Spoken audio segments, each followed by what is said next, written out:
જય શ્રી કૃષ્ણ, રાધે રાધે.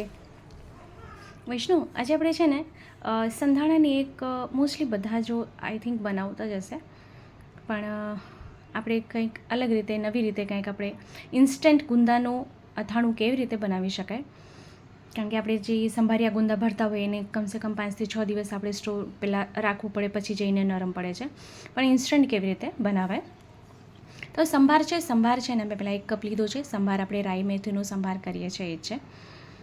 અને એની સાથે મેં 3 નંગ ખાટી કેરી લીધેલી છે. ખાટી કેરીને સંભારમાં ભેળવી દેવાની છે. એમાં જો તેલ પહેલાં નહીં પધરાવવાનું, તેલ નથી ઉપયોગ કર્યો મેં આમાં. જો ગુંદાનું અથાણું પ્રભુને નથી આવતું, તો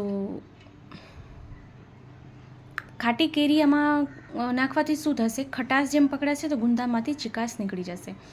ગુંદાને સરખી રીતે ધોઈને એમાંથી ઠળિયા કાઢી લેવાના, અને એમાં કાંઈ મીઠું કે અંદર નાખવાની જરૂરત નથી જેથી ચિકાસ નીકળે.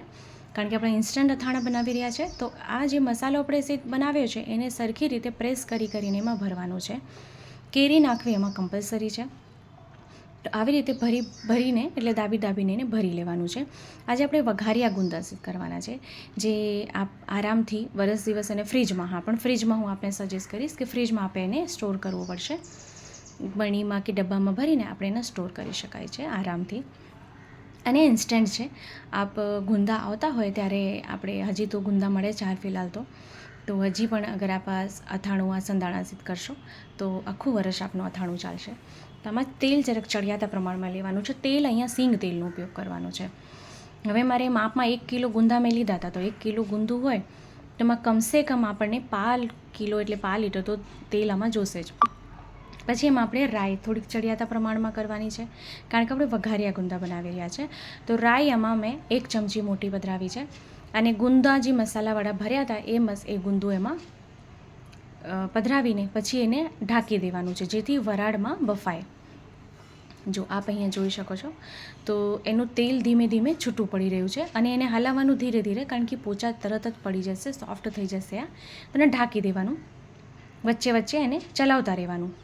તેનો રંગ જો આપને દેખાય તો અહીંયા હવે ગેસની આંચને બંધ કરી દેવાની છે, કારણ કે ગુંદું સુંદર રીતે અહીંયા ચડી ગયું છે. મસાલો બી આપ એનો જો, આપણે મસાલો ઉપરથી નહોતું પધરાવ્યું છતાં એમાં મસાલો એકદમ વધારે દેખાય છે. તો હવે આ આપણે છે ને 1 દિવસ એને ઠંડુ કરવું પડશે.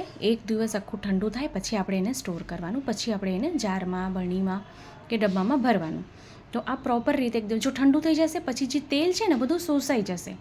ગરમ હશે ત્યારે તેલ એકદમ દેખાશે આમાં, પણ ઠંડુ થશે તો તેલ એકદમ શોષાઈ જશે. તો જો વિડીયો ગમે હોય તો લાઈક જરૂરથી કરશો, આપણા ગ્રુપમાં શેર કરશો, જેથી વધુથી વધુ લોકો સુધી વિડીયો પહોંચી શકે અને એને પણ વિડીયો ઉપયોગી થઈ શકે.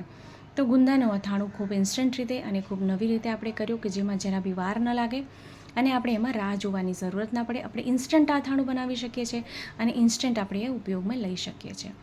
તો અહીંયા જો ગુંદું સરસ અહીંયા ચડી ગયું છે, એકદમ સોફ્ટ થઈ ગયું છે અહીંયા ગુંદું. હવે આપણે ખાલી હું આપને અહીંયા દેખાડવા માટે એક બાઉલમાં કાઢી રહી છું, કે આપણે એને ડબ્બામાં કે બરણીમાં ભરીને સ્ટોર કરી શકાય છે. તો જો ચેનલ પર નવા આવ્યા હોય તો ચેનલને સબસ્ક્રાઈબ કરશો, બેલ આઇકોન હિટ કરશો, જેથી જ્યારે બી કોઈ સામગ્રીનો વિડીયો મૂકું તો આપ સુધી નોટિફિકેશન આવી જાય.